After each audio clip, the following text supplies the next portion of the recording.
Ladies and gentlemen, we are back and live on a Wednesday night with another UFC betting breakdown. This time for UFC Vegas 110. We're back at the Apex. I couldn't be more excited. I'm not going to lie. I miss an Apex card, man. Something about an Apex card, it's just low key. You just feel good about it. And I feel pretty good about this one. We got a special guest tonight. He's not your normal handicapper out here giving bets to everybody. He is No Chama from the Long Shots Only live show. If you're not familiar, we run the Long Shots Only live show every Friday. And there's been a very familiar face every Friday. And we've gotten pretty there's a few of you guys that call in almost every Friday. So, I mean, the fans know you. You know, the people in the chat are probably pretty familiar if they've watched my live stream. And I think this is a special moment in history where we get to bring in just a regular fella from the Long Shots Only live show onto a different show because he's the winningest Long Shots Only live show member in history. He's won twice, I believe. I hit twice, and then the third time it was like a reduced payout one because one of the whole correct fight got canceled. Yeah, so I guess technically 3 times. Been close many a times, and I've started to realize that my man No Chama knows what he's talking about, even if I give him shit for some of his picks. But how we doing tonight, brother? I'm going to call you No Chama. You can tell the chat your actual name if you want to, but to me, you'll always be No Chama. How we doing, brother? I'm doing good. Good to be here. I'm excited to get breakdown this card. I've been missing these Apex fights too. I feel like these Apex fights, these sometimes make you the most money, honestly, I feel like, as opposed to some of these biggest cards. It's tough because a lot of the pay-per-views, there's just a lot of money in it. And it seems like these Apex cards, you can get away with some stuff. You know, you can get a cheap little minus 225 favorite that should have been minus 500, but they're not going to get inflated to a minus 500 because they're not on a pay-per-view and nobody's just chucking them in parlays. But that's also could be due to the NFL season. You know, a lot of people probably betting college football, betting NFL, so they're not looking at the UFC slate. A lot going on, but I did miss an Apex card. I want to go back to an Apex card before the end of the year because that was just so much fun, dude. It's just so much fun being at an Apex card. Have you ever been to a UFC event? I actually haven't, but UFC 322 is going to be my first one I'm going to since I'm out here in New York. So it's a great event. Yeah. You better be cheering for my boy JDM. Look, I mean, honestly, I hope he wins. I just don't think he does. That's the thing. Yeah, that's true. That's true. I actually just hope Islam pulls out so then I don't got to sweat it. You could throw Sean Brady in there, and then I hit one of my tickets. So I did see Islam. You seen Islam, dude? That dude looks like he's on every single substance under the sun. I don't see anyone beating him, honestly. I can't see it. I think JDM could beat him, honestly. I think he could. Mm-hmm. I mean, there's a chance. He looks good against Bilal, but it's kind of like, do I want to double down, you know? Do I want to double down on my 2025 end of the year title holder? Because he's like plus 200. So like I almost don't even feel like it's worth it for me to bet it because I already know the upside if he wins. But I kind of think he could win. I don't want to fucking hedge out. I'm not gonna hedge out like a puss, you know. Because you have. What'd you get it at again? I know someone else that even bet it. So that's a good read right there. It was I got it at plus 2250, I think. Yeah. So someone I know got it around that like plus 1800 range, but like that's a great number. Technically, I could probably bet Makhachev for what, half of that. I could probably guarantee myself like $500 to $800 in profit, but I don't really care about it. I put $100 on it, so if I lose 100, whatever. But all right, let's get into this week. Before we get into it, I think I've been starting to ask every guest: is there any fight on the card that you're most looking forward to off the rip before we hop into it? I kind of am looking forward to that Waldo versus Ante Dalia fight. I think it might be weird, but you might be the only person, dude. I saw that fight. I was like, yeah, I'm not interested at all. But let's hear it. Ante's an interesting up and comer. I think Waldo is kind of good, although he might fight boring sometimes. I think he is one of the better heavyweights. He only lost to Sergey. He beats most of these guys. He's a good boxer. And I think D'Elia has some power on the feet, and it's like a good boxer versus like an aggressive power puncher that I think it's kind of interesting. I think Waldo could just chip away and make it a boring decision, or Ante could crack him and it could get real interesting. I don't know what it's going to take for Waldo to get knocked out, man. That dude's head His is chin. brick. Like, it's just fucking massive, and he eats everything. Mm-hmm. Dixon Sider called you Timu Matty, dude. Timu Matty. He said, welcome. Shout out to Dixon Sider. How we doing? I see him in the chat a lot too. I know. Always. Yeah. Ryan, how we doing, brother? Chama coming through with the 1080p. Are you in 1080p right now? No, I mean I'm on my Mac thing. I'm at Mac M3 Pro. It's probably not that bad. Yeah. Chama was my first choice too. Hey, there we go. Hey, some people in the live know when Chama comes on the Long Shots Only live show. You better listen. If you guys were watching last week too, if you guys think Delgado won that fight, which I did, I would have hit another one. That would have been like plus 30 something, plus 3,400 or something. Disgusting. And you called 2 of the 3 finishes on the card. There's only 3 finishes. Fucking Walter was free though. I like slammed round 1 sub. He was so free. Something in my mind, I'm just like, I can't bet a heavyweight submission at plus 120 or whatever it was at. Like round 1 sub that like plus 300 whatever, like I get it, but it's just crazy that he's just still doing it. Doesn't make sense to me, but yeah, fucking does it. Daniels Forest 550 question: what is your most underrated fight on this Apex card? Well, Chama kind of already said it, at least the one that he's most looking forward to. In my opinion, the most underrated fight would be I'm interested to see Cuamba and Lee. I think that's a good one. I think that's going to be a good fight. I think Cuamba's pretty good. He's made good improvements. I was going to say that one or the Ko and Rowe, but I feel like Ko and Rowe could turn out to be kind of boring. I'm just interested to see how it plays out. But Cuamba and Lee, I feel like is kind of a guaranteed banger. Like Lee's a grappler, but he makes it fun. He like makes it entertaining. And Cuamba's moving down a weight class, so if he's on the feet, he might fucking crack him. We'll see, but I'd probably say that one outside of the main event. Main events should be fireworks, man. Should be fireworks. Yeah, I think it's not underrated because everyone knows it's gonna be good. Garcia is always entertaining. Always. Dante Johnson round 1 KO 9.25 confidence. I give that a boost up 9.5, dude. 9. I like it too. I think it's should be easy, bro. Yeah, my boy Dante, my former teammate. You know that? I think I remember you talking how he's from Wisconsin because he fought not too long ago in the Contender Series, right? Yeah, that was his last fight. Yeah, absolutely steamrolled him. The only thing I dislike about Hayjive is he's a Green Bay Packers fan. As a Detroit Lions fan from birth, I approve this match. Hey, I'll be honest, I'm not like a diehard Packer fan. I just once I moved back here, I decided I'm gonna be a Packer fan, dude, because it just makes football more fun. Because I kind of cut myself off from betting NFL, to be honest. I was just last year I lost so much money just trying to have action on it, and I haven't really watched that many of the games this year.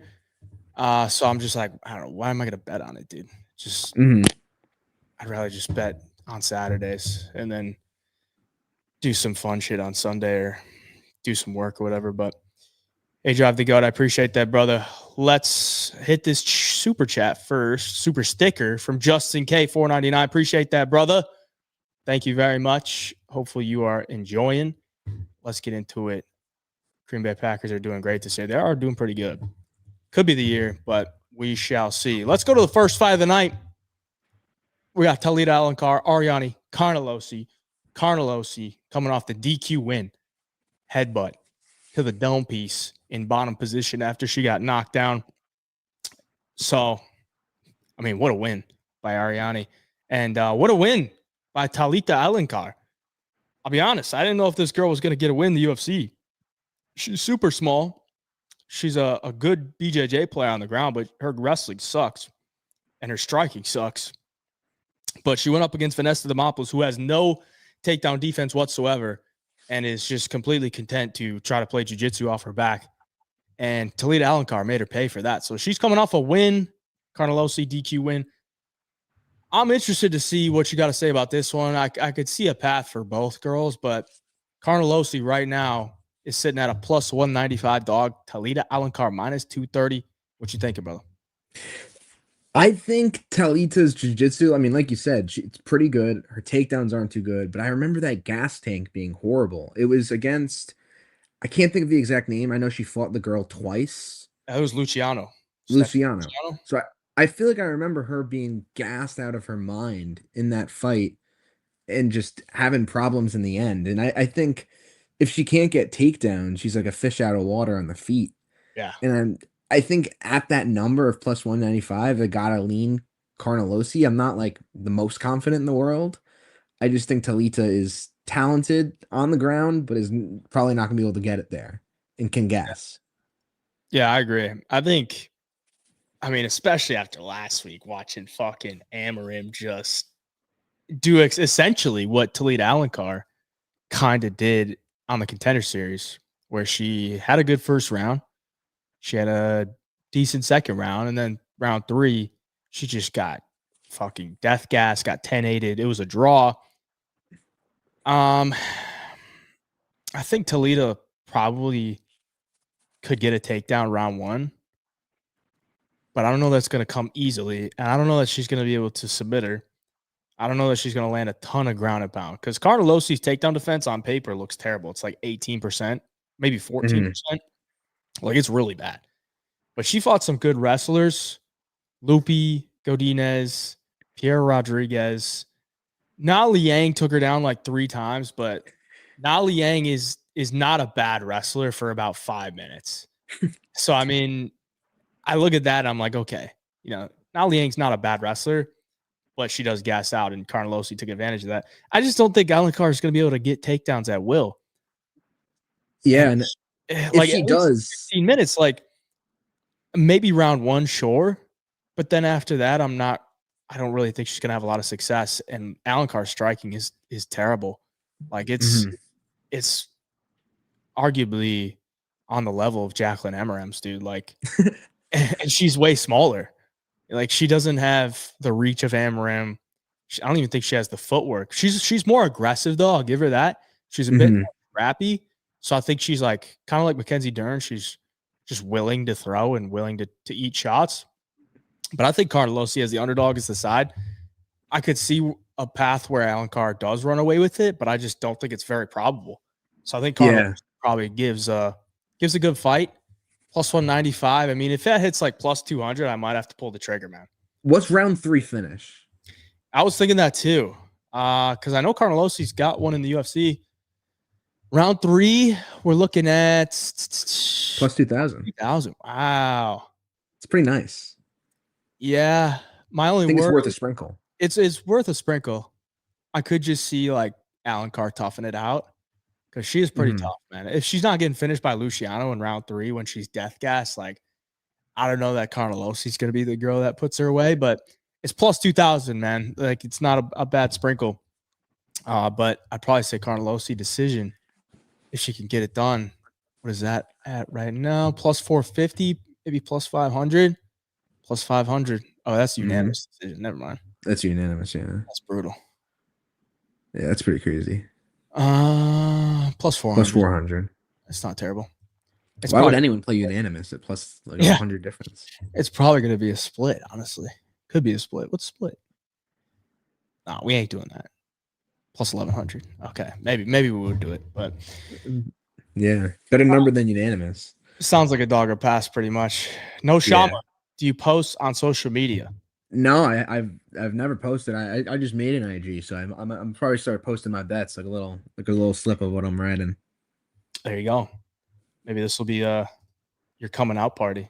Make some good calls on the live. You never know. Might start taking off as the number 1 bettor in the UFC space. Yeah, look, I'll post it all IG. You'll guys have access. I feel like I watch it a bunch, so I feel like I have a lot of good reads. I do a bit of tape study here and there. You know what? I should have put your IG the description. I feel like I forgot about that. You want me to throw it in there real quick? Yeah, that'd be great. Yeah. It's a new one. It's MMA.sap. I think you see it in the name. MMA.sap. Everyone and their cousin is on the dog here. Public dogs stink. I mean, I don't know a lot of people that have much interest in betting this fight, to be honest. Yeah, I feel like most people are just not going to watch the first fight of an Apex event. So I feel like there's not a lot of people on it. Yeah. I mean, after they watched the first fight of last week, I highly doubt anyone's wanting to tune in there. You know what? I think I gotta go to fucking. There we go. I could do it here. Perfect. Let me pull up to the keyboard.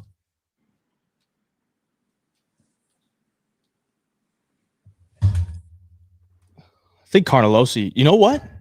Carnelossi got that round 3 finish, round 3 sub, I think, on Estela Nunes. And Nunes is kind of a grappler, or not a grappler, gasser. Mm-hmm. What is it? At MMA.sap? Yeah. On IG. All right, we got you there. Make sure you go check out my boy No Chama. Why isn't it No Chama, dude? No Chama. Because after Ankalaev lost, like I was saying, there's no Chama, but there is Chama now. It's just like Chama's back.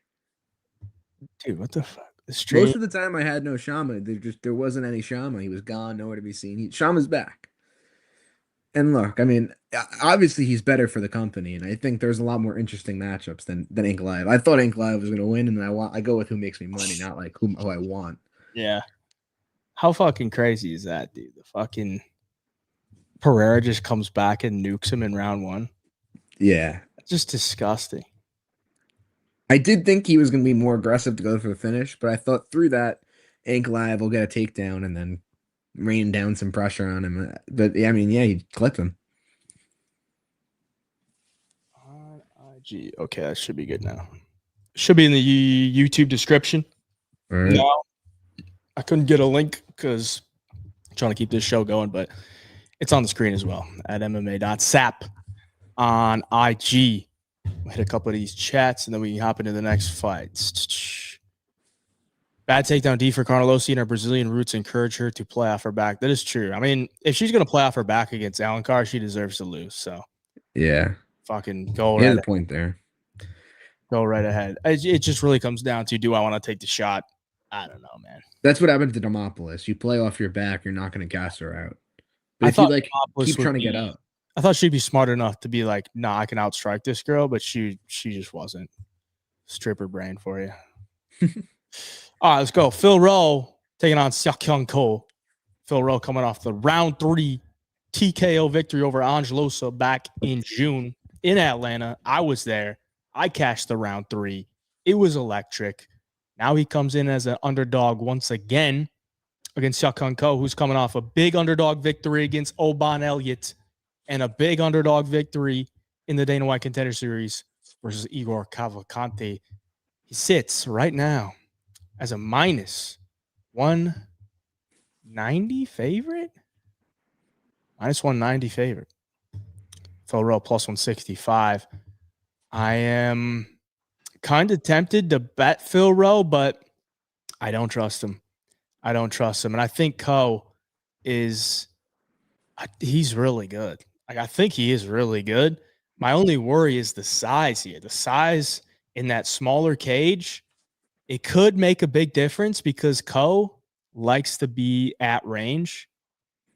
And if he's going to be at range against Phil Rowe, like, he can't just step back, because if he steps back, he's probably going to be up against the cage, and Phil Rowe could let his hands go. And if he touches Ko's been knocked out a couple of times, but I do think the smaller cage could also be his advantage in getting his grappling going and just kind of putting the work on Phil Rowe. And Phil Rowe, for whatever reason, just fucking hates to start the fight off hot. He just has to lose the first round. He's got to come back from some type of adversity. And if you do that enough times, you're going to lose fights.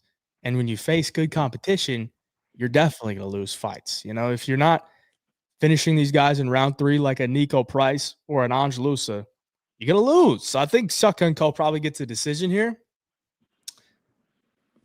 But I don't know that I'm, rushing to the window to bet him. What do you think? I kind of agree with your breakdown. I think Rowe's interesting on the ground. I don't think he could probably get it there though. That's the problem. But I mean, I kind of like Co's win. I was high on Oban Elliott. I thought he was pretty good, and that's a big he was a big dog there. I think that's an impressive win, honestly. Yeah. And Phil Rowe, I don't think he's fought anyone to that level. The size could be a problem too, since Oban's on the shorter side. So and again, it's easier to fight at distance. But I probably lean him by decision, but I'm not too strong on it. I could see something weird happening. Pablo season YouTube. Wonder why if the Apex has a smaller cage, we see less finishes than a crowded arena. I think we get more finishes, honestly, because there's nowhere to run. You can't, if you're hurt, you can't just fucking run away. You got to fucking bite down on your mouthpiece or look for a takedown or something. Plus, there's also usually lower level fights at the Apex, so there's kind of more room for somebody to make a mistake to get finished. Rowe got grappled for 2 rounds before he hit a Hail Mary. KO literally just got done carrying out the game. Co literally just got KO. That's so fucking funny, dude. Like, say I'm going to put his name, I'll put Co by KO. Like, fuck, what are we doing here? Just got done carrying out the game plan he needs to bring here. There's a chance Rowe has no idea the Korean Tyson can wrestle. I'm pretty sure he knows he can wrestle. My worry would be Rowe being up against the cage, just getting back up. Because it's tough to take tall guys down, and it's tough to keep them down if they can get back up to the cage. But Co did look pretty damn good against Elliott. I do think Elliott's ground game off his back is pretty bad. Like on the regional scene, he was getting fucked up on the ground too.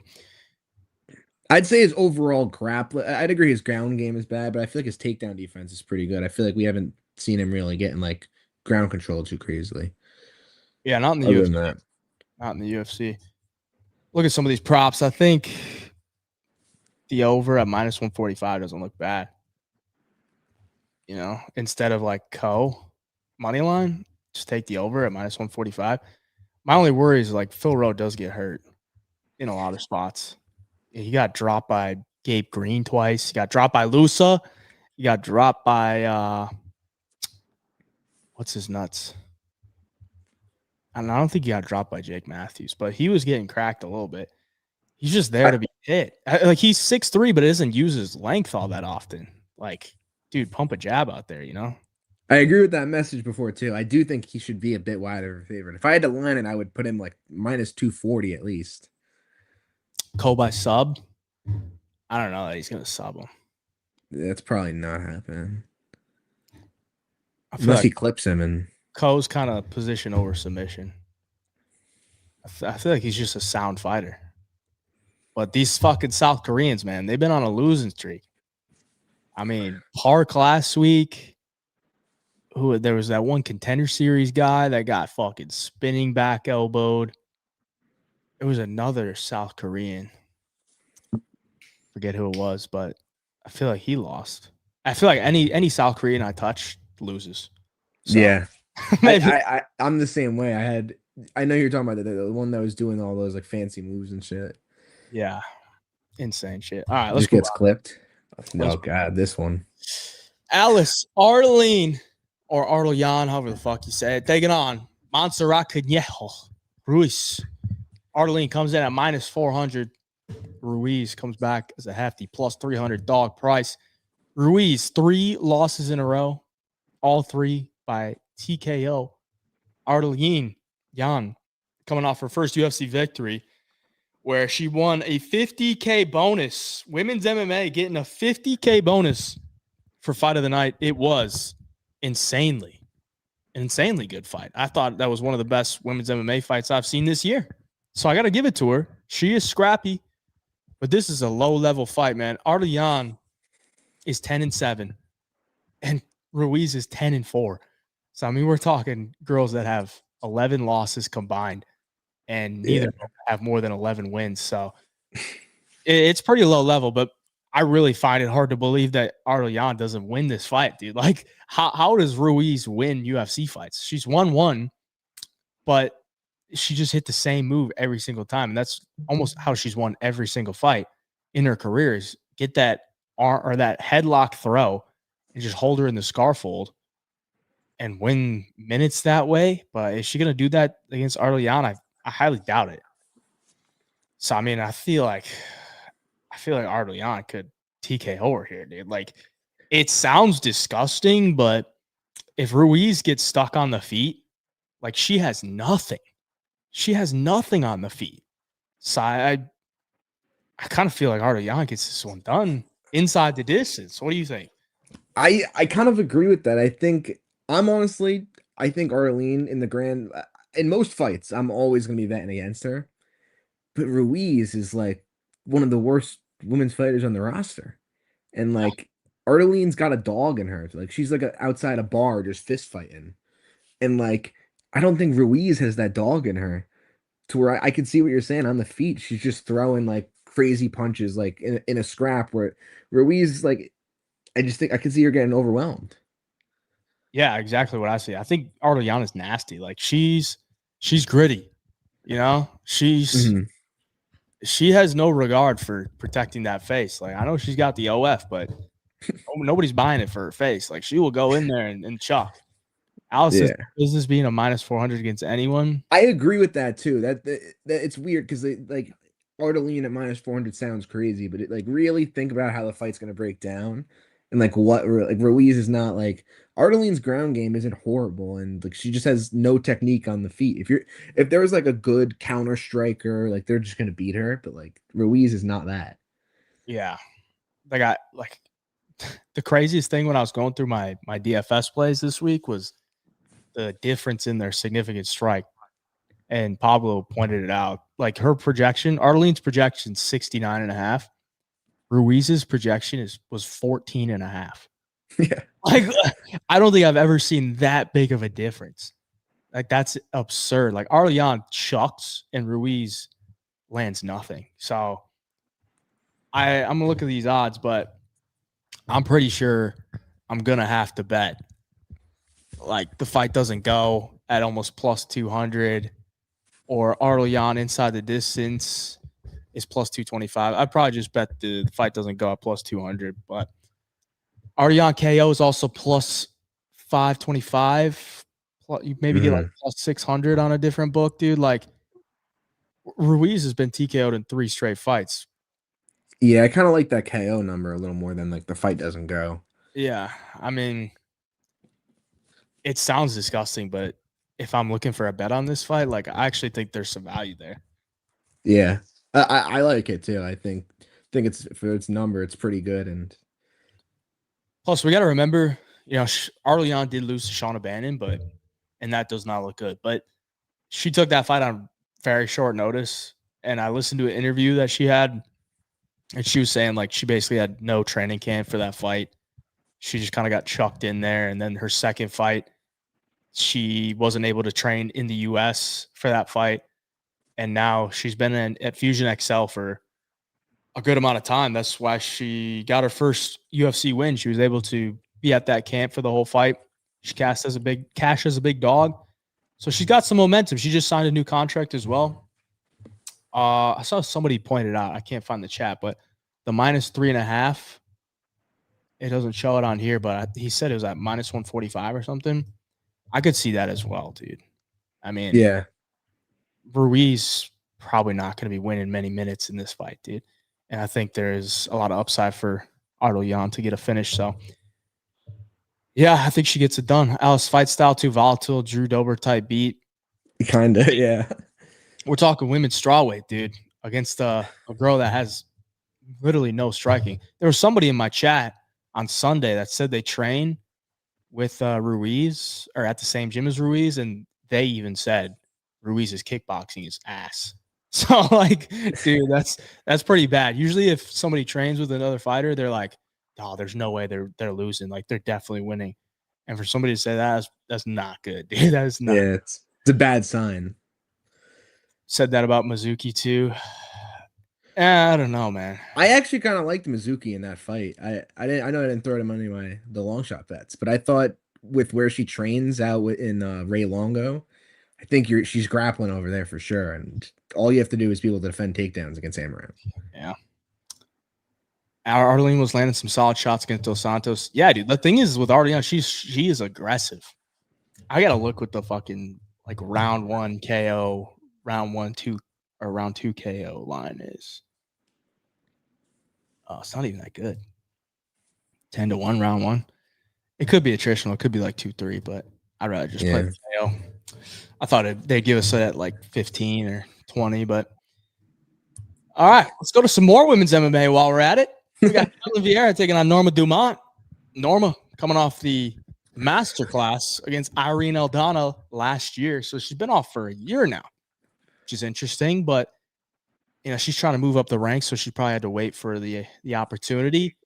She's getting piped down by Marco Tullio at Shoot the Box. She's getting in that good work with Ian Gary and Alan Nascimento. I saw that picture on her IG. Don't ask me why I was there.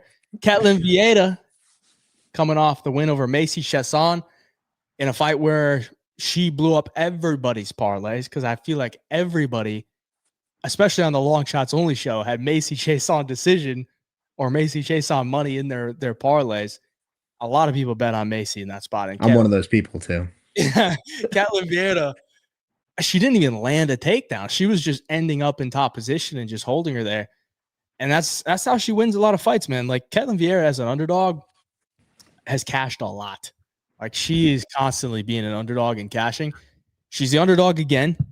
So there might be some that are going to chase that. But I think Norma gets it done. I don't have a lot of confidence in it, though. I'm not going to lie. Norma's minus 163. Ketlin Vieira is plus 143. I kind of think it's closer to a 50-50. Maybe you could say Norma minus 130. So there might be some value on Ketlin Vieira, but I don't know that I would pull the trigger, because I think Dumont has good enough physicality and good enough ground game to not get stuck up against the cage, not get stuck on the ground. I think she can outstrike her. What do you think? I actually am pretty confident in Ketlin Vieira. I think even I was wrong about her last time, and I think I've learned from it just because I have high. I think Chiason's pretty good. I think she's one of the better ones in the division.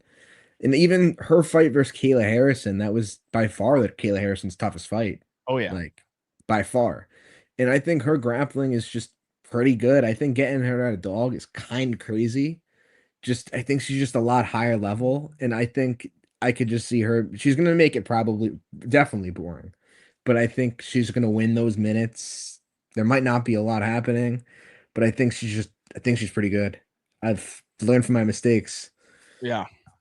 Yeah, actually, at plus 143, like I think that's probably the side money line, because I don't think Norma's going to run away with it like she did against Aldana. It's a smaller cage; she won't have the real estate to, skirt around the outside. And Aldana is, I don't want to say washed, but she's not very good. Like she has decent boxing, but she is so hittable, and she doesn't cut off the cage at all, and she has no grappling threat. Like this is just a completely different fight. So yeah, I think it'll be competitive. I think it probably goes to the decision. The over definitely 2.5 is minus 400. Yeah, this is definitely going to decision. I don't think this is going to be the most entertaining one. No, but I think Vieira is going to win. I mean, plus 175 by decision is still. She's got a way of just making fights fucking boring, dude. Like I mean, before that last fight for Dumont too, like her fights have been boring as shit. So probably goes to decision. Dumont decisions minus 115. Fuck that. Not a chance. Disgusting.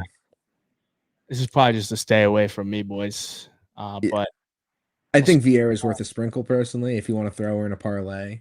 But I'd probably, maybe go decision. I don't know. Take her straight up. I mean, it's not that big of a difference, and something crazy could happen. My worry here would be Dumont just does like a little bit more damage. And I feel like this could be another spot where if the UFC had a choice, who do they want to win? That's a good point. I'm pretty sure they might have a little something up their sleeve if it's a close fight to get Dumont the W, because she had that fun fight on the Noche card at the Sphere, and then Vieira is like just constantly going to boring fights, dude. Like, and they tried to feed her to fucking Kayla Harrison. You know, like there's probably not many people that are willing to fight Kayla Harrison. Ketlin Vieira was like, all right, fine. Or maybe they just fucking forced her in to fight Kayla Harrison in that spot. But yeah, fuck that, dude. I stay away. Stay away from me. Don't be Dumont. Dumont had Aldana burst open like a tin of beans. Tin of beans. Never heard that one before. They want the OnlyFans chick with a win streak. True. They gave Kelly, I mean, she put up a good fight, dude. I remember the over-under in that fight was like, it was 2.5, but I think the under was like minus 150 or something. And I was like, there's no way Kayla's finishing Ketlin, dude. Like, there's just no chance. It's one of the best women's overs spots I've seen. Marco Tulio needs to be arrested. He was normal. He has normal wearing 90s mom jeans in public. That's criminal. Hey, man's got to protect, you know? Man's got to watch out for his lady.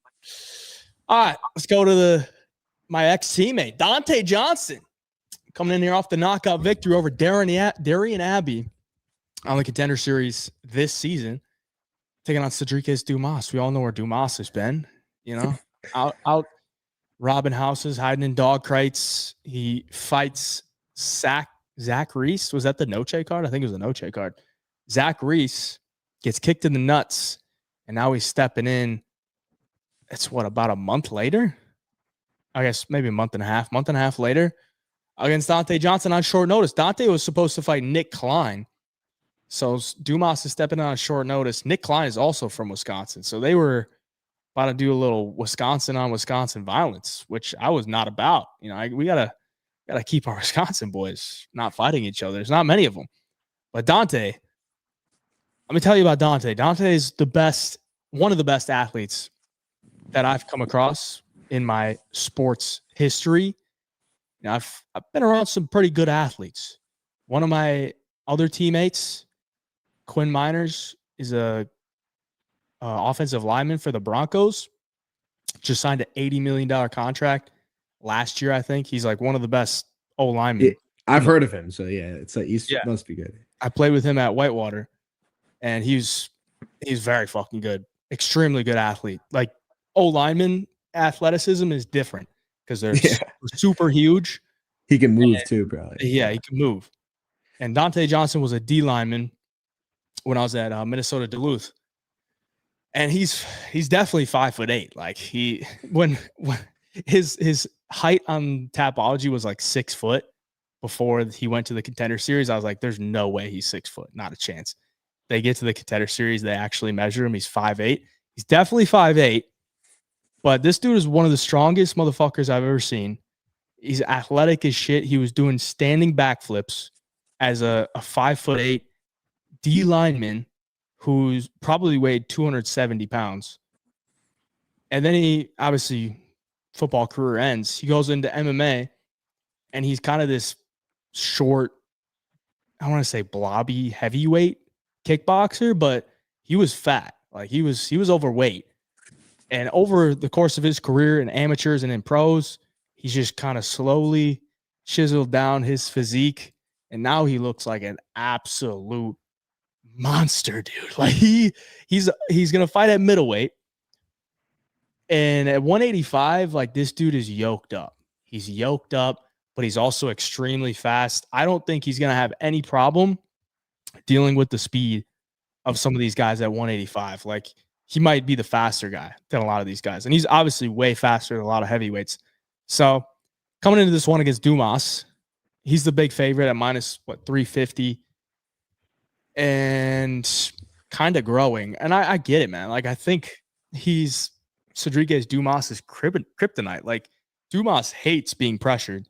He hates big power punchers. Every time that he's faced one of those guys, he crumbles. Look at his career. Josh Fremd's not that, but Josh Fremd put the pressure on him, and he crumbled.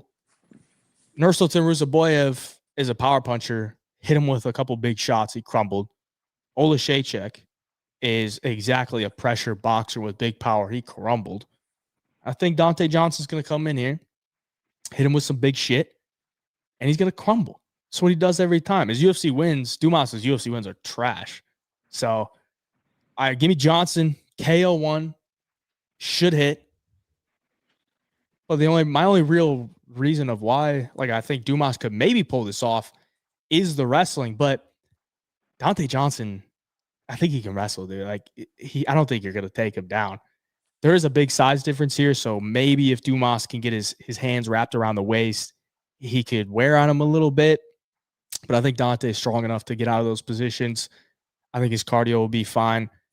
Dumas could maybe land a head kick, but outside of that, I think Dante Johnson gets this one done. Round 1 KO. What you think? Don't go against my boy now.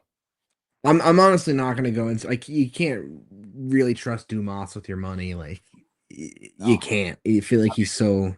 If you handed him $100 and said, keep this and keep this safe for me, I don't think you'd be getting it back, dude. Yeah, there's no chance.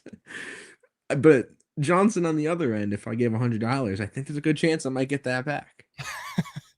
The Dante I knew when we were on the team, I don't know. But now you might. But my only problem with it is he's a pretty big favorite. Him by KO, I was just looking, it's -225. It's at least on DraftKings, but I just think I haven't looked at him by KO round 1, but it's such an ugly number for someone who only has one fight from the Contender Series. It's rough to play. Yeah, so they're not giving it to you for free, man. Like, KO 1 is plus 115. The thing is, I feel like I kind of like that. Like, I thought I was more confident in Walter round 1 than I am with him round 1, or like with the sub. Yeah, I can agree with that. I do think for a UFC debut, like, for a guy that's kind of a round 1 KO, his all round 1 KOs, like, it's a little sketchy. -350. Yeah, free money. That's exactly. KO going to send Dumas back to the dog cage. Dante Johnson, round 1 KO is the trap of the week. Wow. It might be, honestly. You're getting such a bad number. Leaving the dog shot on Dumas. This dude has only fought heavyweights, and now he's fighting a real middleweight with 3 UFC wins. Not all UFC wins are built the same, buddy. I'll just say that. Every fighter he's fought has been 6'1" and above. Literally the last dude he fought was like 6'5". So Darian Abbey's 6'5". He's trash, but he's 6'5". Still got in there. Let his hands go. Any worries on Dante making weight? I don't think he'll have any problems making 185. He weighed in at 209 for that Contender Series fight, and so I don't think making 186 is going to be a big deal. Dante has staff, says Schizo Top. I don't know about that. Maybe. Going back to information. Going back to the dude, it was so funny when he posted on X. I think he posted on X of him holding the ankle monitor. He's like, just finally got it off. So, Peace picks in the house. How we doing? Dumas ain't got no speed. He's stoned. He is like always just ripping some fat blunts on his interviews, and they're always just the worst interviews ever. Dude, Dante's an athletic specimen. He is. Height and reach matters. Kinda. Reach, yes. Height is overrated. We got the fucking chats kind of going back and forth about this one, boys. Yeah, it seems a lot more even based off this chat. But I do think that he shouldn't be that big of a favorite as a Contender Series guy. But I do see it going his way, so it's hard to say that. But I'm probably going to stay away from this one. I don't think I'll have a bet. We do want to check Dumas' decision just in case that number's crazy. Oh, it is kind of crazy. Plus 850, plus 930. That's honestly not a bet. If there's anything to bet on that fight, this is it. I don't know if I will, but yeah, it's probably that. If there's anything, Dumas' decision at plus 1,000. It is juicy. I will give you that. Like, it can't hurt to sprinkle on a Dumas decision if you like the dog there. Dumas might bring his pistol to this one. Oh man, I fucking hope not. All right, let's go to Timmy Cuamba taking on Chang Ho Lee. Timmy Cuamba coming in off the round 2 KO victory over Roberto Romero. And that was an official play of mine. Timmy Cuamba at plus 115 and Cuamba by KO at plus 800. That was good times with old Timmy boy. Everyone was down on him. Now he's getting a bit of respect from the books, taking on Chang Ho Lee. Lee coming off the round 2 TK over Cortavius Romeus, another Wisconsin boy who did not pan out whatsoever. Chang Ho Lee definitely going to look to grapple here. Cuamba probably going to try to keep the fight on the feet. If I'm trying to give him a game plan of what's going to work, I'd probably say try to keep the fight on the feet, because I think the more you grapple with Chang Ho Lee, the more he's going to have take over and make it his fight. But right now, Cuamba minus 119, Chang Ho Lee minus 101. So it's very close, near a pick 'em. The line has kind of bounced around everywhere. There was at one point where Chang Ho Lee was plus 140. And I saw that and I was like, man, that looks pretty good. There's plus 145 or plus 140. And then like a couple minutes later, a couple hours later, I check it and he's back down to like plus 110. So I do think it's kind of close to a 50-50. It's a binary fight, man. It's grappler versus striker. I do think Cuamba's wrestling looks pretty good, but he's going down a weight class to 135. So maybe that helps him deal with the physicality of Chang Ho Lee. I just think in a small cage, it's going to be tough for Cuamba to deal with the pressure that Chang Ho Lee puts on him. Cuamba could KO him, but I don't know that he's going to put him out cold. Like I feel like you got to put out Chang Ho Lee cold. You got to put him out cold. Otherwise, he's not going to keep coming forward. So I think Chang Ho Lee probably takes over this fight and either wins a decision or gets a late finish. But it's close, man. I'm going to check these odds on these props, but what do you think about this? I think this is going to be a good fight to watch. I don't know if I have a strong read. I've also bet Cuamba in that last fight. I didn't end up betting him by KO. That's a good read, but I took his money line there, and I thought he was a good dog. I think Chang Ho Lee is a better grappler, though. And him moving down, like you said, is probably going to help, but it could also hurt his gas tank dealing with all that wrestling and dealing with the cut. So I think it's good that it's a pick 'em. I think that's kind of the right odds. I probably have a slight lean Cuamba, but wouldn't be surprised to see it go the other way. Yeah. Like I've had my ups and downs with Cuamba, like where I've faded him and it's worked, but then I backed him and it worked. And in this one, I kind of feel like it's a fade spot coming off the KO victory. And I like Lee because it just feels like he never fucks off. Like he doesn't care what's going on. He's just going to keep on pushing. Like he will fail a takedown. He will go for a takedown, get put on his back, but he's just not going to stop working. Like it's ugly. It's ugly and it looks like it shouldn't work, but he just doesn't fucking care.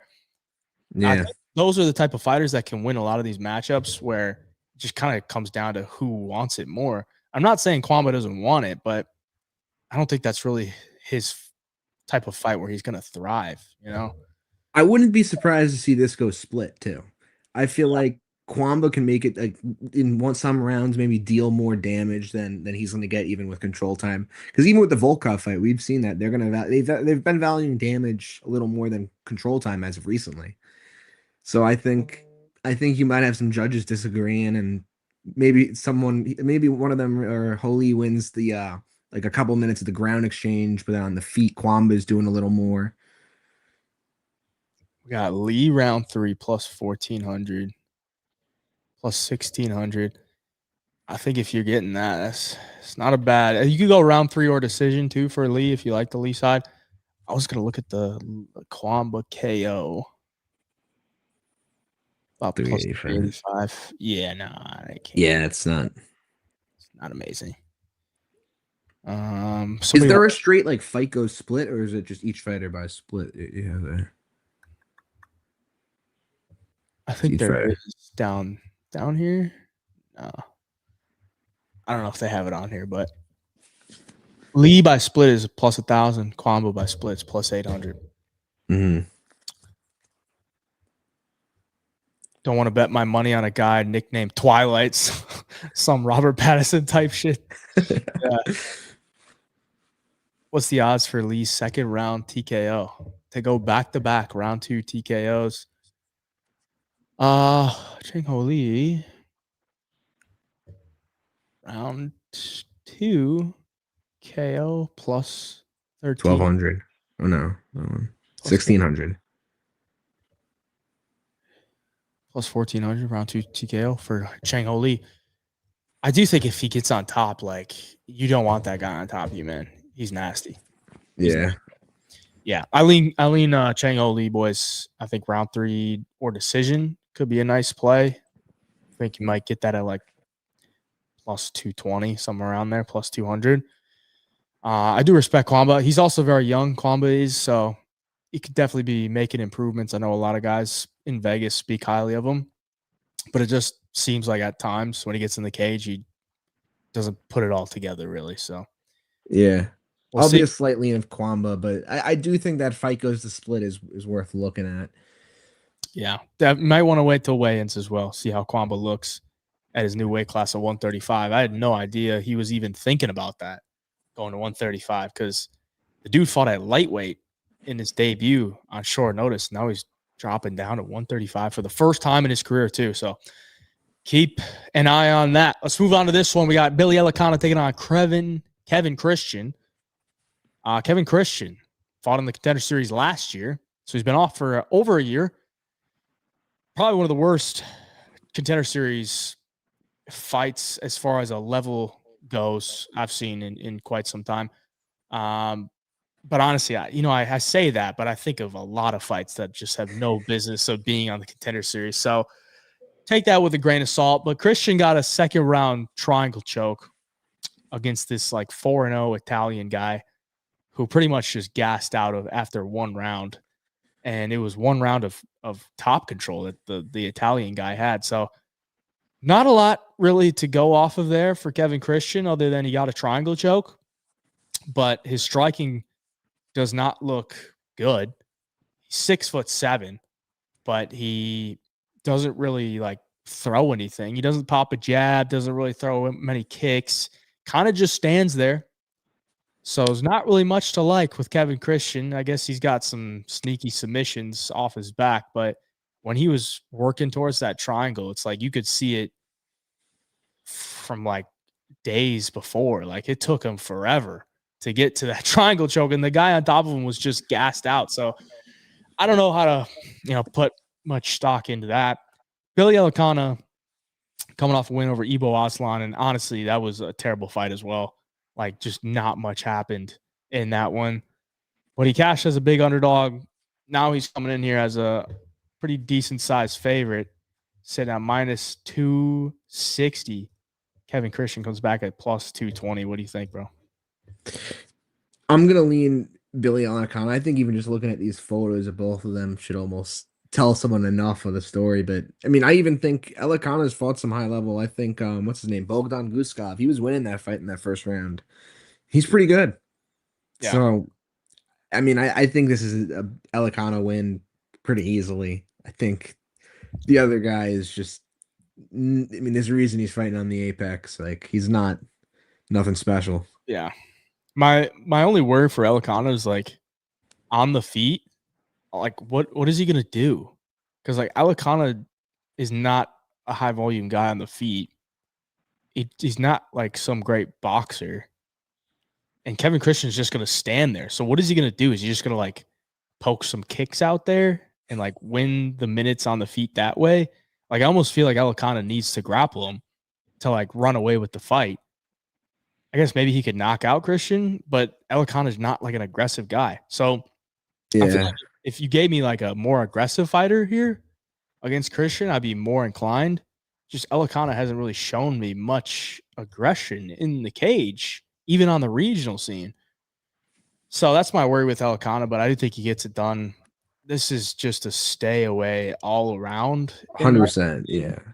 Like I kind of like the over at minus 140, but that's based off of both guys. I don't really think either of them are good. So I just think they might just stare at each other. I don't know. Like, this is just a terrible fight.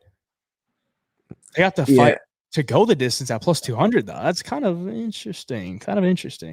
I think Ibo Aslan is someone that should be finished too. And yeah, right. Although he didn't take him down, which I found surprising, honestly. Which is why, like, you know, Ibo was coming off the fight against Kudalapa where he got subbed. Exactly. So I was like, dude, Elekana should fucking grapple him. He didn't. So, yeah, I remember betting Elekana by sub. I think it was like a huge number, and it just never even tried it.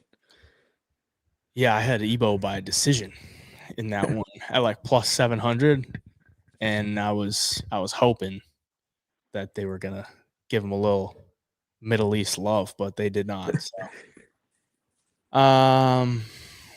Yeah, Carlos Leal robbery. Yeah, I'm not gonna waste any time on that one because I don't really think he deserves it. On that Dana White Contender Series fight, Kevin just stood there. Dude, he literally just stands there menacingly. Just 6'7", just stand like he's not even moving, just flat-footed. And then he's just like waiting, staring at you. The dude's been off for a year, so maybe he improved, but I doubt it, man. The guy's been like a jobber for most of his career, doing nothing. Let's move on to the main card. We got Alan Nascimento taking on Cody Durden. Durden steps in on short notice for Rafael Estevam. Estevam never makes weight, and Nascimento almost never makes weight. So good thing that fight got canceled because it was probably just not going to happen. Or maybe both of them would just miss weight. But Cody Durden is going to have to make 130 because it's a catch weight. Probably good for Nascimento. Durden was training pretty heavily leading up to this fight, so I don't think he's going to be out of shape by any means. Looked like he was trying to get a fight and then waiting for a short notice opportunity. One came. So I think he'll be prepared physically for this fight, but I do think it's a winnable fight for Cody. I just don't know that he's going to have a game plan to go out there and pull it off because it doesn't seem like he can ever stick to a game plan. He's always putting himself into submissions. He's always putting himself into danger on the feet. He's 1-4 in his last 5. He's been finished in 3 of the 4 losses. The only guy I didn't get finished by was Josh Van, which is kind of crazy to look back on. But the chin seems like it's failing him. Nascimento is one of the best submission grapplers at 125, and Cody Durden's been submitted like 4 or 5 times in his career. So I kind of feel like Nascimento gets a submission here, but based on the odds right now, Nascimento sits at minus 260.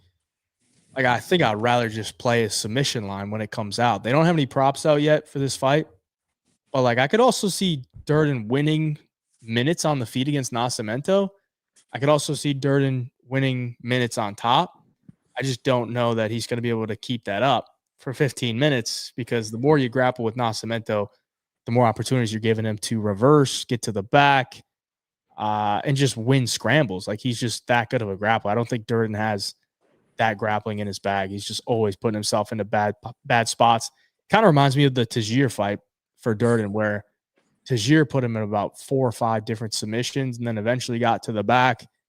And it was like a standing rear naked choke. He fell to the ground and then he tapped. I think that's what could happen here. So Nascimento sub for me. There's no line on it. What do you think?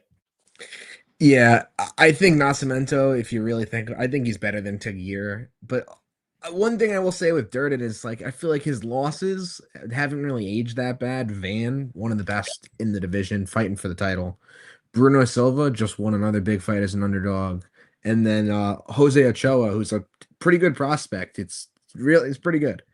So although he's lost a lot, I don't really take those that badly just because they're at the top of the division. So I think he could end up surprising us. But I mean, that's a gear sub from a while ago is rough, but it's probably Nascimento sub. But I will say, if Nascimento doesn't sub him, I could see Durden finding a way to win a decision. Yeah, exactly why, minus 260 on Nascimento. I can't play that, dude. Like, he's not the best minute winner. Yeah. And if Durden doesn't get finished, like he's probably winning a decision here. He's probably the better striker at range. He's probably, definitely is the better top time wrestler here. Schizo top. Durden is low key taking fights just for paychecks nowadays. He's getting cut with an L here. I do think that's kind of where he's at in his career. Like he's just kind of filling in, getting paychecks, but I don't think he's getting cut. I'm pretty sure he's got a decent deal as far as number of fights left on his contract. I feel like this is the most winnable fight he's had in a while, other than Schnell. Yeah, Schnell. Schnell. Schnell's free. That was also a short notice fight for Durden. So maybe he just fights better on short notice. But, dude, I was at the Atlanta card when Ochoa finished Durden, and I had a big bet on Ochoa to finish him. And then I was with my boy Dan Levy from Half the Battle up in the suite, the Top Golf suite. And he knows Cody Durden. He talks to him all the time. And Cody came up to the suite after, and I took a picture with him. I felt so bad. I was like, dude, I just cashed a bet for you to get finished, and now I'm taking a picture with you. That is crazy. Got Durden all day. Good luck, bro. Good luck. Hey, Jivo, will never let you live down Ochoa sub versus Almobayev through my rent on Almobayev. I'm pretty sure Ochoa had like a decent submission attempt in there. And it was like, I don't know. I don't remember the odds. Maybe 12-1 or something, dude. Like, you can't give me shit for that. I will say, though, Ochoa's takedown defense looked fucking awful. Bet heavy on Maxim. Yeah. Dude, didn't we all? This is definitely the most winnable fight in a while. Yeah. I just think he's got to stay.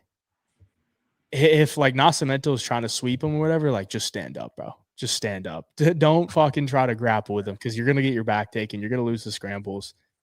That's what always happens. I could also see Nascimento maybe hurting him on the feet, so we'll see. But kind of a money line fight that I don't want any interest in. Charles Radke taking on Daniel Frunza. We got Radke coming in here off the KO loss to Mike Malott. Frunza coming off the KO loss to Reese McKee in his UFC debut. He got dropped 3 times by Reese McKee. Face is swollen up, and the refs got to call the fight after 1 round in the cage with Reese McKee because the doctor said he could not see out of his eye. So bad UFC debut for Frunza. And now he's facing Charles Radke, who's got a couple KOs, but he's also got a couple KO losses. I think this is going to be a good fight. I think Charles Radke has a grappling edge here against Frunza if he elects to use it. Haven't seen much of it at the UFC level, but people always talk about Radke's grappling and how it's so good. If there's ever a fight for him to try and do that, it's probably this one. But I don't know if he's going to use it. Radke sits at -160, Frunza plus 140. What you think, bro? I think this is a tough fight. I really don't think these guys are too high level. I think Radke's wins I think most of them aren't even in the UFC anymore. What is it? Semlisberger and Urbina. Yeah, I think both. Urbina. Yeah, both are cut. Frunza has 1 loss in the UFC, so these are 2 not too high level guys. So it's I don't even know if I have a strong lean one way or another. I'd probably say Radke, but again, I think these guys are both real low level. Anything can really happen. Yeah. We got Radke's girlfriend's or Radke's is my girlfriend's brother. What? So we have Radke's sister's boyfriend in the chat telling us that Radke is locked the fuck in. So that means he's winning. Appreciate the insight, brother. Congrats on dating a UFC fighter's sister. Radke smashes his can in round 1, 100%. Radke all day. Well, seems like the chat's pretty liking Radke in this one. Radke by left hook is free AF. I wonder if you could bet that, actually. Can't wait to face Radke on the mic. I hope he wins. Just Radke on the mic would be great. That's why I'm kind of hoping he wins. Dude, that night where 2 F-bombs got dropped was like the best ever. It was awesome. Yeah. Manel Cop saying it too was amazing. Yeah, that was hilarious. Radke should be a lock. I'm hoping he wins just for him on the mic. But again, I mean, Franz is pretty bad, but Radke's not the most high level guy. So, Oh, that was when he beat Blood Diamond, yeah. In Blood Diamond, another UFC legend. let's take a look at the odds. We got over under 2.5 set at -105 for the under 2.5. I kind of like that. Because I think both guys are gonna fucking swing. I will say Radke's left hook is disgusting. Like sometimes we get these guys where they have a couple knockouts in one fashion and that kind of gets overblown, but his left hook is legit, dude. Like I'm a boxing base. His left hook is like picture perfect. Sharp as fuck, short. He sneaks it in there with zero telegraph, puts his whole body into it. It's short and snappy. It is beautiful. So I could see another left hook KO. I'm not gonna lie. And Frunza is just so hittable, man. Like Reese McKee dropping you 3 times in round 1. That's pretty bad. You know, Reese McKee's 1-5 in the UFC now. So yeah, I think Radke could get a KO here. Could get a KO 1. What are the odds on that? Radke KO 1 plus 550. It's not a bad number. I think I could see it. I mean, I think Frunza getting finished by Reese McKee is like if Reese McKee can do it, Radke's honestly, I think at that around that level. Or like Radke versus Reese McKee is, I think that's like even odds fight. Radke versus Reese McKee? You think that's even odds? I mean maybe Reese McKee's slight favorite. Really? I don't know. I think Radke isn't the best in the world, but I think Reese McKee's. I don't think he's ever been a favorite in a UFC fight. I don't think he'd be a favorite over Charles Radke, dude. That's true. I mean, but he's better than Frunza, who's plus 140. That's honestly pretty close to him now. Yeah, I don't know. I think Charles would probably win that fight. I think I just don't know if Radke's going to grapple or not. You know, like if there's ever a time for him to grapple, it'd be this one. Frunza is not a good grappler. I mean, Frunza's grappling is actually really bad. They don't grapple much in Romania. No. I could see if the fight does extend, Frunza could definitely finish him though. I don't think Radke's cardio is the best. I don't think Radke's the most durable. So there's a reason why I'm not like jumping all over the -160 on Radke because he's got some holes. And he's not bad. Like he's honestly not bad. He's just super hittable, and he doesn't have much of a ground game. So he kind of has to eat your shots and take over as the fight goes on. And considering Radke does have some big power and a good grappling game, like I feel like it's a tough ask for Frunza. But there is the path, though. I will say that. Radke could submit Frunza with ease, but he's 100% looking to knock him out. Yeah. I mean, why not just submit him with ease then? You know, if it's that easy, go fucking submit him, dude. If only fighters, you know, would fight to their strengths. But we'll see what he does Saturday. Let's move on. We got Isaac Dolgarian taking on Yadier Dalai. Yadier Dalai wins his UFC debut against Connor Matthews. And a fight that I was at the Apex. Round 1 sub for Dalai. Isaac Dolgarian coming off the round 2 submission against Brendan Marat about a year ago.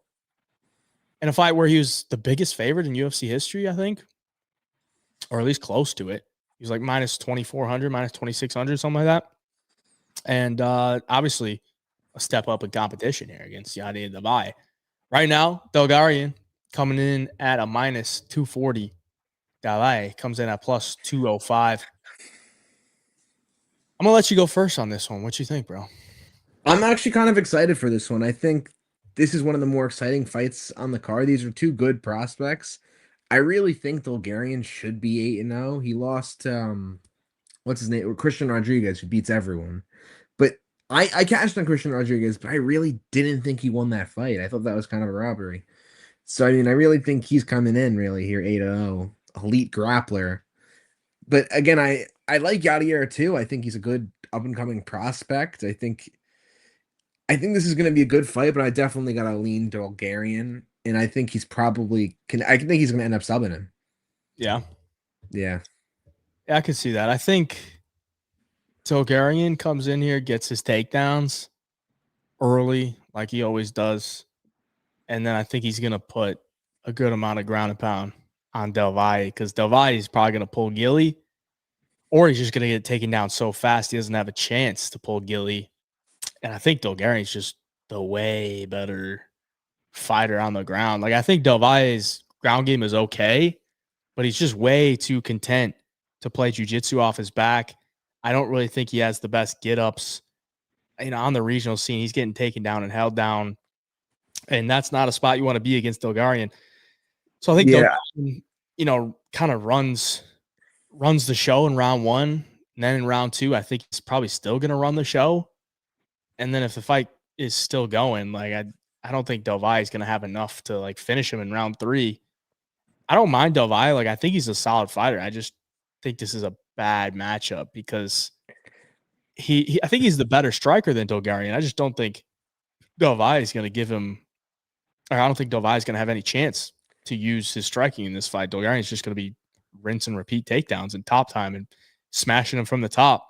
And if Del Valle makes a mistake, like, Bulgarian could definitely submit him on the ground. Like you said, I mean, the worst possible matchup I think you could get if you're a extremely good grappler and don't have much other than that is a guy like Christian Rodriguez. Like, Rodriguez is going to scramble his ass off. He's going to defend the takedowns. He's going to do everything he can because he's had so many fights like that where guys just want to take him down. And Del Valle, guys normally aren't really looking to take him down. He normally has like the grappling edge in a lot of these matchups. So unless Del Valle just comes in here with iron hips and is just able to keep Bulgarian off of him, I think Bulgarian rolls, dude. Yeah, I think Christian Rodriguez is really the best base for beating like those heavy grapplers to take down defense, keep it on the feet, good striking. You saw him do it with Raul Rosas. You saw him do it with Austin Bashi. I think Bulgarian gave him way harder of a fight. I still think Bulgarian won that, but versus Raul and Bashi, it's like clear who won. Yeah. Yeah, so I think that's like the wake-up call that a lot of these guys need. Like, if you face C-Rod and you can't out-grapple him, like, and then you gas yourself out, then the next time around when you fight a guy, you're probably going to go through the motions a little bit less explosive, trying to get the guy out of there. And that's kind of what Bulgarian did against Marat. Like, he just kept the same pace the whole time. He wasn't going balls to the wall and got around 2 sub, kept it controlled. I think he does that here. Could find another finish or just ride out a decision, but I think it just comes down to how much risk is Del Valle willing to take on the ground, which I don't know if it's going to be a lot, honestly. So it's kind of tough for me to say whether he finishes him or not. I would lean towards the finish because he's a finisher, but right now, I mean, Bulgarian inside the distance minus 110. Like, I don't know if I want to. That's nasty. Yeah. I don't know if I want to lay that, honestly, kind of just think minus 240 on Bulgarian in a parlay is probably the way to go. I'd agree with that. Does it have a strictly sub number? What's that at? Sub on Bulgarian plus 350. It's not bad. I count it like 350. I'm surprised it's that high if minus 115 is. Yeah. I mean, TKO is plus 215. I think the sub should be a bit higher. I'd agree. I think sub's a lot more likely. I think if there's a bet to bet on this fight, it would be that. Yeah, probably Bulgarian sub. I'm gonna just check the rounds. Maybe there's something juicy here.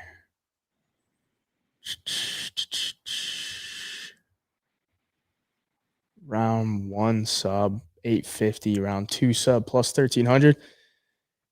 Could get interesting, man. Could get interesting. I feel like off the top of my head, Bulgarian put C-Rod in some tough submissions early. Like, I feel like he was rolling for like some fucking neckties and shit. I don't know. We'll see, but I do like this up. Good point out. With these chats, outside of Bulgarian death gassing out C, anyway, Del Valle wins. I kind of agree. What does Bulgarian have on the feet, though? He doesn't need to have anything. Yeah, that's kind of the thing, man. Like, yeah, if Bulgarian gasses, then the fight's probably going to be on the feet. and he's probably not going to look good. But if he doesn't gas, he's probably just going to be on top the whole fight. So If C-Rod can't keep it on the feet with him, like I don't think Yadier is. yeah. All right.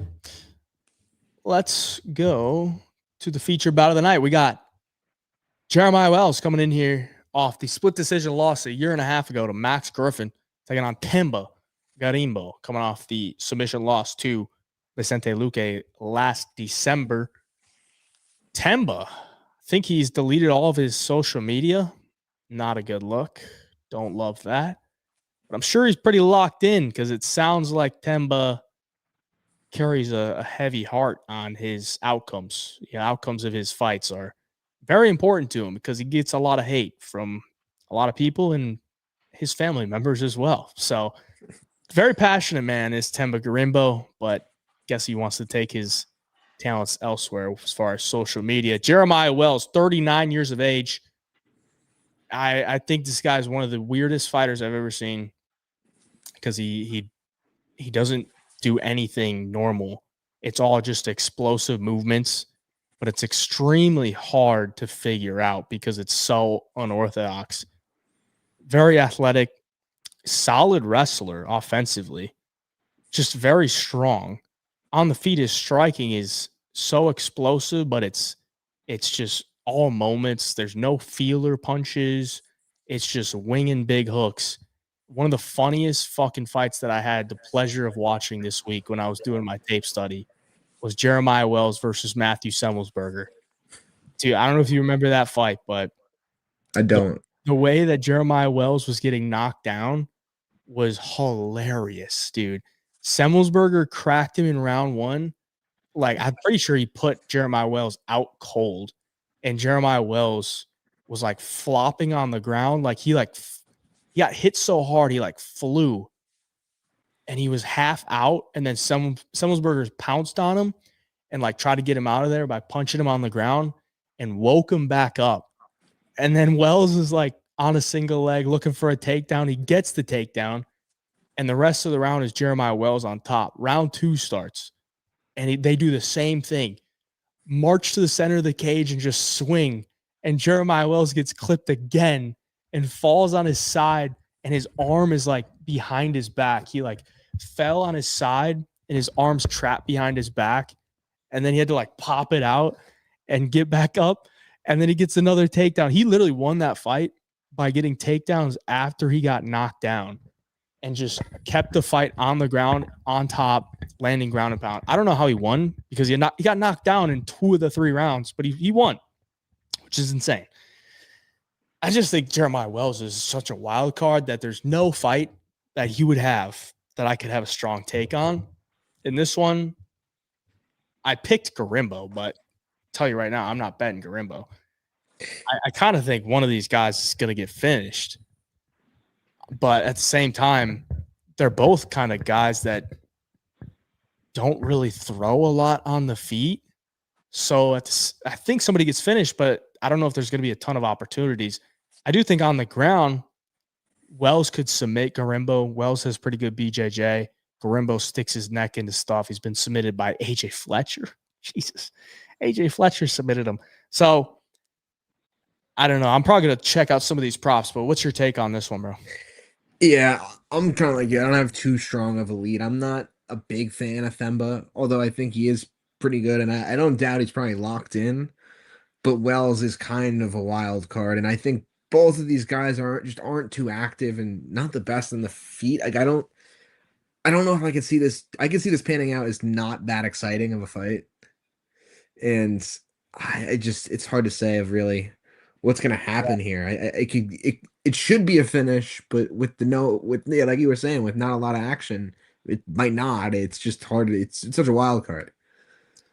You remember that fight when he fought Blood Diamond and he sprinted around the cage and like tripped on the cage? Yeah. Blood Diamonds fights. I don't know how that man made it. Dude, he like tripped. It was like his controller got disconnected and the dude was like running, but nobody was controlling him. And he like fell into the cage when Blood Diamond's like on the other side of the octagon. He was literally just running, tripped over the cage, Blood Diamond goes in there to pounce on him because he tripped. And then Jeremiah Wells just gets a takedown off of it and then gets to his back and chokes him out. This guy is just insanely wild to me. I don't understand anything this guy does, but it does work out sometimes, man. He's knocked out Court McGee. He submitted Blood Diamond. Who else did he knock out? Like fucking Warley Alves or some shit. I don't know, man. He's just a wild card. So let's take a look at some of these props. Wells by stumbling KO. Wells by stumbling. The reason I picked Garimbo is because I think he can time some takedowns on Wells when he's like throwing his wild shit. And Temba's got some decent takedowns from the clinch. And Wells' takedown defense is really bad when he's throwing because he's so off balance. You could get takedowns on him easy. But that's the reason why I picked Garimbo. I'm not very confident in it. I could see, Garimbo winning this fight off of, some top time or just some clinch grappling. So Garimbo by decision at plus 275 is not bad. Could also see Temba catching him with a shot if he's down to, throw because Wells is 39. He's been dropped in a few fights. Yeah, that age. But honestly, the age is scary. Plus 350, I don't think it's enough for me. Definitely not enough. I don't even have a line I really like for this fight too much at all. I was thinking maybe Wells submission, but is 4-1 enough? Probably. But not. It's crazy because we could really see it going at like so many different ways. You could see it going decision both ways. I could see it going submission, but either way almost. I mean, KO. Either way, it's like Temba. Yeah, no. Even round 1 KO, I feel like I want like that's 10, low. 10. I need 10-1 on that, dude. Well, yeah, it's just not much, man. That's so many outcomes. So many outcomes. Like pick one. Even the fight doesn't go up minus 155. It's like I can't play that, man. I just can't play it. I would need like pick 'em odds. How the fuck he won so dominant against Brahimaj? Yeah, dude. That was before Brahimaj moved camps. He was still at Fortis MMA, I think, in Texas. And apparently, Brahimaj talks shit about his coach Saif Saud like all the time. So I guess that's why he beat him, because his coach or something. I don't know. But yeah, that win did age pretty well. We'll say that. Temba ain't getting a submission. Chama's tripping. Did you say that? I said there's a possibility of it. It's not like I liked the line. I just thought. Yeah. I just think that it could go so many different ways. I mean, Wells is definitely more likely if it goes down and getting a sub, but I don't think it's that likely. I just think there's many different options. So I'm playing off all of them. If I could rate, Temba's wins, then maybe I could get to him, but I just can't, dude. Like, he's beaten Nico Price, the ghost of Nico Price. He's beaten. Brahimaj isn't bad though, like you said. Yeah, it was, but that was before he made some resurgence. And honestly, Brahimaj's been winning fights, but I don't really think his competition is all that great. Those are 3 straight wins that he's had where he was an underdog. It's not like Brahimaj is some killer now where the books are like, holy shit, this guy's actually good, All right, co-main event, we got Waldo Cortez Acosta taking on Ante Dalia. Dalia coming off the KO win against Marcin Tybura in his UFC debut. Waldo coming off the loss to Sergey Pavlovich by decision. Waldo coming in here as the guy with more UFC experience but less MMA experience. Ante Dalia, relatively similar in age, but he's got a lot more miles than Waldo Cortez Acosta. Right now, Ante Dalia sits as the minus 135 favorite. Waldo comes back at plus 115. This was the fight you called out at the beginning of the show. Mm-hmm. Your take, bro. What you got? This is one of the fights I'm most looking forward to, honestly. I think I'm really interested to see how it goes because I could see it going one of two ways. I could see Waldo winning a relatively boring fight where he stays at the distance and is able to avoid any big power punches from Ante and just chips away and gets the decision. But I could also see Ante cracking that invulnerable chin. And it might be weird how Sergey didn't do it, but I feel like the Sergey post Tom Aspinall is a different Sergey. It's not as aggressive. He's not totally different fighter. I really think Ante training with Tom Aspinall, I think that's one of the best heavyweight gyms there is. It's like team heavyweight or something like that. I think I think he might clip him, and I think he might put that punch to knock out Waldo. So that's probably what I'm gonna go with here. I think he's a good dog. So yeah, I'm like an Ante. Well, Delia's the favorite now. He's minus 135. Is he now? Yeah. Wow. Yeah. Some action. Action came in on Mr. Delia. He opened at minus 170. Then he got bet down to plus 120. Yeah, Plus, that's what I saw last. That's crazy. and what, a day or two ago, he flipped to a favorite. I Wow. guess today. I've cashed on Waldo before too. Like I like Waldo as a fighter. I just think this is a tough fight for him. Yeah, my problem with Waldo is like his wins in the UFC are like they're all pretty shit outside of a Sergey Spivak, you know? Like Yeah. he's beaten Vandera, Chase Sherman, Bresky, Arlovsky, Despain. All those guys are not in the UFC anymore. And then he beat Ryan Spann.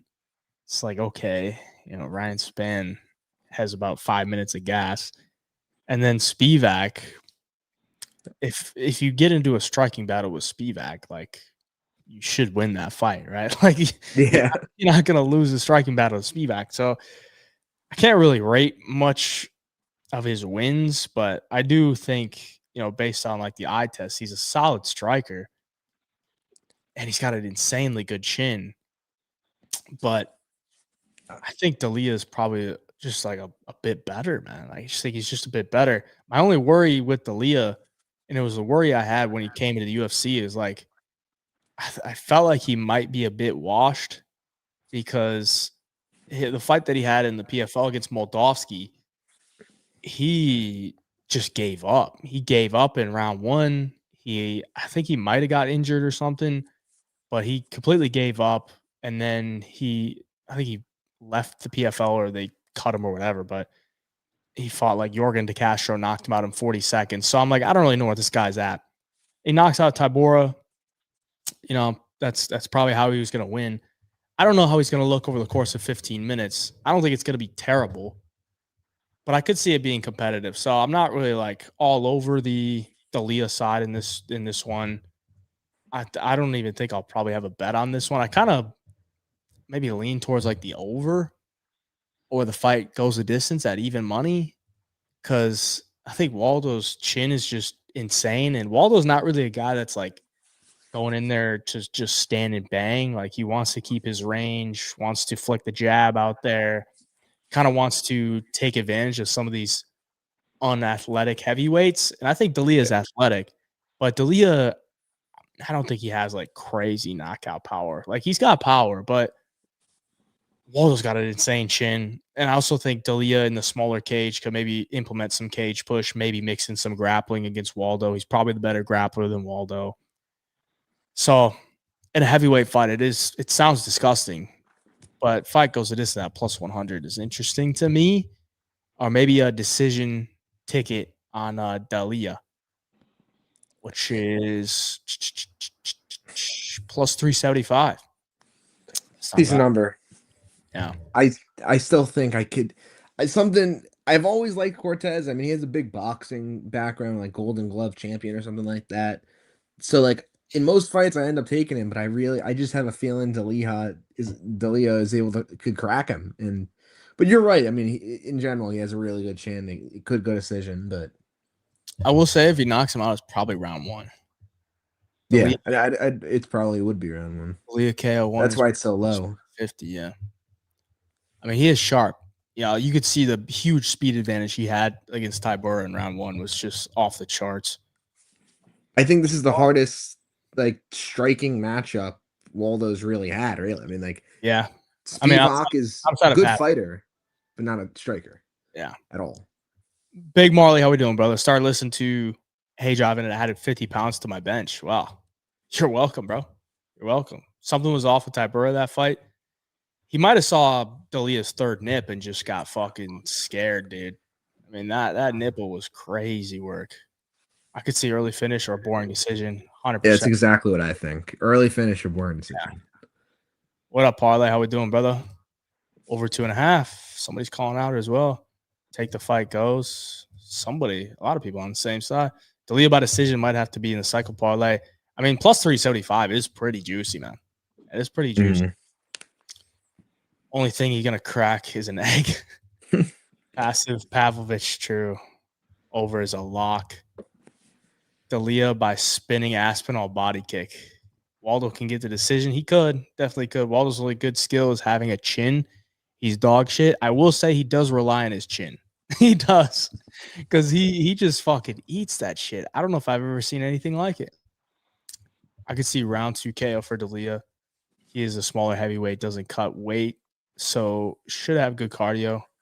And we've seen Waldo have a good chin, so it could take a few big shots. I agree. Pepe's on Waldo. Shout out to Pepe. Got to get him back on the show. But if Pepe's on Waldo, better take notice, boys. Better take notice. I will say, like, I wouldn't be betting D'Elia at minus 135 because I think it's kind of a 50-50. So at plus 115 for Waldo, you know, maybe if you think it's 50-50 like me, maybe you take a shot. I'm not gonna take. What's the Waldo by decision bet too? Because I think if he wins, it's probably by decision. Yeah, Waldo decision plus 275. I mean, not a bad number. If the line continues to go D'Elia's way, you might get like plus 300. Yeah, I mean, I might even end up going D'Elia round 1 with a Waldo by decision bet because I think those are the two ways it goes. I wonder if Walter could heel hook Waldo. Probably. That would be a good matchup, honestly. Yeah, I mean, I don't think there's many heavyweights he can't heel hook, to be honest. But he could heel hook Tom Aspinall. He definitely could. He's been subbed by a heel hook before. Yeah. The main event of the evening, we got Steve Garcia taking on David Onama. Onama coming off the win against Giga Chikadze. Garcia coming off the win against Calvin Kattar in a fight where Kattar looked unbelievably washed. Probably one of the worst bets I've had this year. There's been a lot, but Calvin Kattar, money line. He was an underdog, so it wasn't like I was laying chalk on him, but I expected more from him, but he's just completely washed at this point. But Steve, on a nice long win streak, Onama has been racking up the W's as well. Right now, the betting odds are Steve Garcia at minus 130, Onama plus 110. What you think about this one, bro? I think I might be a little chalky with it, but I think Garcia is going to win by knockout. I think Garcia just puts that pressure on people. Onama is a tough guy to, I feel like, knock out. He kind of is good at keeping his distance and making it close. I think I think he's got some real power in those hands, and I think he's going to hit him and he's going to drop him, and I think from there he's going to end up with a finish. Yeah, I think it's whoever lands first, honestly. Like, I don't really see how you could be confident in one side. Like, I guess, maybe Steve has better striking defense because Onama is pretty hittable, but Steve's been cracked and dropped, man. He's been cracked and dropped in against really bad competition too. So I don't think that Steve at minus 130 is like screaming to bet. His wins age pretty crazily though, if you think about it. Chase Hooper, although he did just get knocked out, but Malcazal Costa, that's a good win right there. That one was insane. So, I mean, what else? Kyle Nelson just won too. And then there's some Asian guy too, I think. Choi. Yeah. Yeah. That was a fight where I was all in on Garcia because Choi is not durable at all. Like, Choi's getting knocked out left and right. But Onama's never been finished, man. I've always liked Onama. I mean, the guy just seems like an absolute dog. But he does get hurt in a lot of fights. So that's why I think this comes down to whoever lands first, because I think they both have big power, but they both have some durability issues where they're getting hurt in a lot of fights. I don't know how they're going to fight this one, in a 5-round fight, if they're going to change it up, if they're going to pace themselves a little bit. But I do think Onama has some grappling upside here against Steve Garcia. Onama is a freak athlete. Garcia is big for the weight class, but so is Onama. And Onama, he just fucking fights through shit, dude. Like, if he gets taken down, he's gonna scramble his ass off. Kind of say the same thing with Garcia. Like, I just think this is a I really think. close fight. Oh, yeah. Go ahead. I was gonna say, I think if Melchizedek Costa isn't able to out grapple Garcia and beat him that way, I don't think Onama's gonna be the guy to do it. No, I agree. Like, Garcia's takedown defense has gotten extremely good, but it kind of just depends like how long the fight goes. Like, if Onama can get his grappling going late, then I think he could take advantage of it. I don't think he's just going to be able to come out here and shoot a double leg and get it on Steve Garcia easily. Like, Garcia's initial takedown defense is pretty good, but I don't think either of them are going to look to grapple early. I think they're both going to look to knock each other's heads off. And I think at that point, you're just kind of flipping a coin. But one guy's been knocked out before and one guy's not. So that's why I kind of lean towards Onama as the dog, but not a chance I'm going to bet a side here. I was going to take, the under, but I'm probably not going to take the under at plus 102. Like, for a 5-round fight, it's kind of tough because maybe they just take it a little bit slower in a 5-round fight. Talking featherweights as well.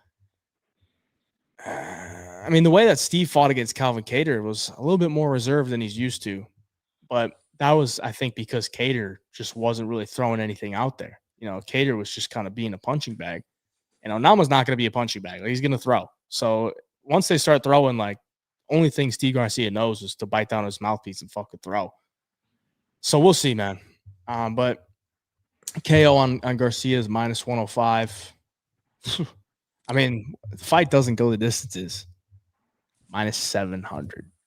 Wow. I will say another thing is I feel like Onama's wins have aged pretty bad versus Garcia's aging pretty good. I mean, if you look at Giga, I don't know, has he fought since? No, right? Or no, I don't think so. Yeah, hasn't fought since. Roberto Romero loses is a big favorite. I don't think he's won a fight since.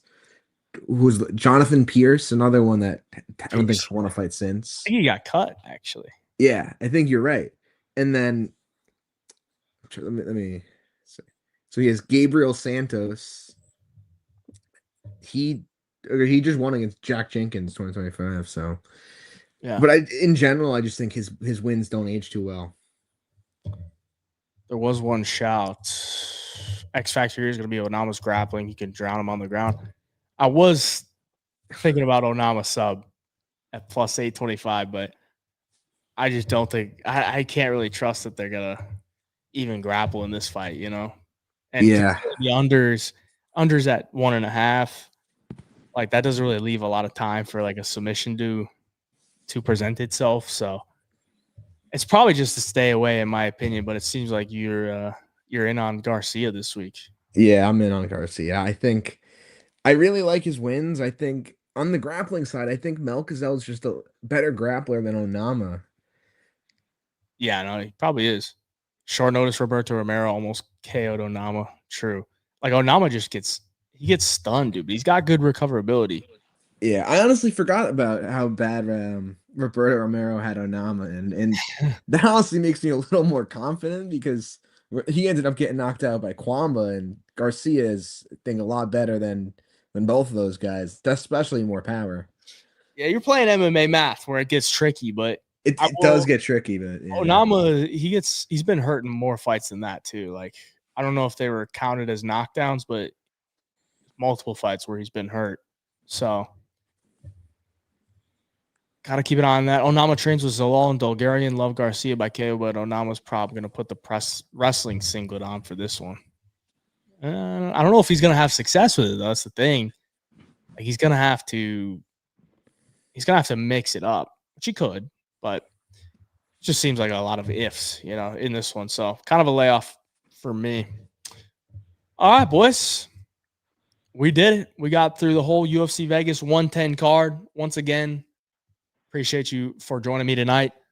Mr. No Chama at MMA.sap on IG. There's not a link in the description, but you can go to IG and type in at MMA sap to follow my boy No Chama. Will I see you this Friday on Long Shots Only? Yes, you will. Yeah. Thank you All for having me on. Great talking with you and breaking it down. Appreciate you. As always, make sure you go check out the videos on YouTube. I just dropped the most confident picks video earlier today. We'll be back with some more stuff throughout the week. But anything else for the viewers before we hop out of here? We almost went for 2 hours, hour and 40 in, and it flew by. Anything else? Yeah. No, I think that's all. I think I laid it out, most of them. Yeah.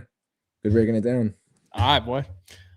We'll hop out of here. Appreciate y'all for joining. Like the stream for me before you leave. Till next time.